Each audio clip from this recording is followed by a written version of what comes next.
Hello dear viewers, আসসালামু আলাইকুম। আশা করছি আল্লাহর অশেষ রহমতে আপনারা সবাই অনেক ভালো আছেন। সো গত ক্লাসে আমরা ডিবিএমএস এ দেখেছিলাম প্রাইমারি ইন্ডেক্সিং। সো আজকে আমরা শিখব ক্লাস্টার ইন্ডেক্সিং।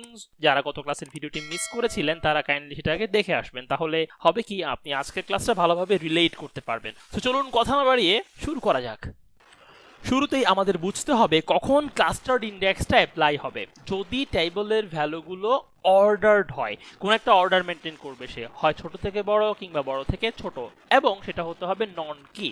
কারণ যদি কি হয়ে থাকে সেটা তো আমরা প্রাইমারি ইন্ডেক্সেই করতে পারছি, রাইট? সো এটা হবে নন কি। তাহলে আমরা এটা বুঝতে পারছি যে ভ্যালু রিপিট হতে পারে, যেহেতু সে কোনো কি মেনটেন করছে না, সো ভ্যালু রিপিট হওয়ার পসিবিলিটি আছে। Okay fine. সো চলুন প্রথমে আমরা একটা টেবিল দেখি। এটা একটা টেবিল যেখানে আমরা দেখতে পাচ্ছি 1 দুইবার আছে, 2 আছে একবার, 3 আছে তিনবার, 4 আছে দুইবার। ওকে, সো এখন আমরা একটু আমাদের ইন্ডেক্স টেবিলটা দেখি। অ্যাজ ইউজুয়াল এখানে কি থাকবে? কি এবং পয়েন্টার।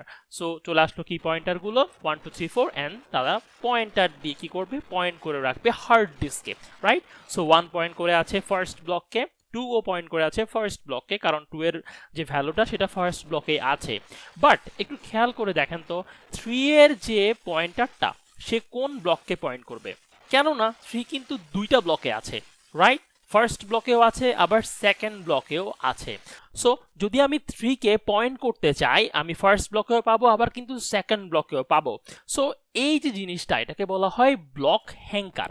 ওকে, 3টা পয়েন্ট করে আছে দুইটা ব্লকে, সে 3টা ব্লকেও পয়েন্ট করতে পারে। ধরুন 3 এর কিছু ডেটা থার্ড ব্লকেও আছে, সো তাকে 3টা ব্লকে পয়েন্ট করতে হতে পারে। সো এই জিনিসটাকে বলা হয় কি? Block hanker. ওকে, টার্মগুলো মনে রাখবেন। এবং 4 আমরা দেখতে পাচ্ছি সেকেন্ড ব্লকে কি করে আছে? পয়েন্ট করে আছে। এবার মোদ্দা কথায় আসেন, টাইম কমপ্লেক্সিটি কি হবে?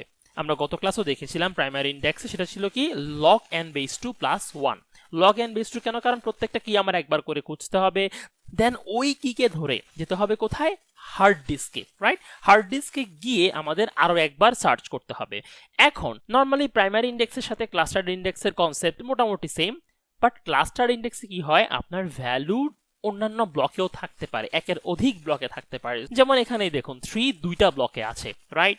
সো আমার কমপ্লেক্সিটিতে কিন্তু আরো একবার সার্চটা বেড়ে যাবে, কেননা আমার 3টাকে ফার্স্ট ব্লকে না পেলে সেকেন্ড ব্লকে গিয়েও খুঁজতে হতে পারে। আরো একও বাড়তে পারে যদি থার্ড ব্লকে আরেকটা ডেটা থাকে, রাইট? সো আশা করছি কমপ্লেক্সিটির ক্যালকুলেশনটা আপনারা বুঝতে পারছেন, এবং এখানে যে টেকনিক ইউজ হচ্ছে সেটা অবশ্যই কি হবে? স্পার্স হবে।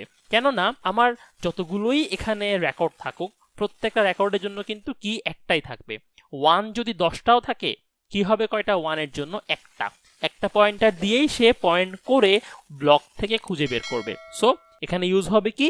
স্পার্স। প্রাইমারি ইন্ডেক্সের মতো আমরা ক্লাস্টার্ড ইন্ডেক্সও দেখতে পাচ্ছি। কি টেকনিক ইউজ হচ্ছে? স্পার্স। সো মোটামুটি এই ছিল ক্লাস্টার্ড ইন্ডেক্সের বেসিক্স। আশা করছি আপনাদের ক্লিয়ার হয়ে গেছে। যদি তারপর আপনাদের কোনো কোয়েশ্চেন থাকে অবশ্যই কমেন্ট বক্সে জানাবেন, আমি ইনশাল্লাহ রিপ্লাই দিব। সো ভালো থাকবেন সবাই, দেখা হবে আপনাদের সাথে নেক্সট ক্লাসে সেকেন্ডারি ইন্ডেক্স নিয়ে। আসসালামু আলাইকুম, আল্লাহ হাফেজ।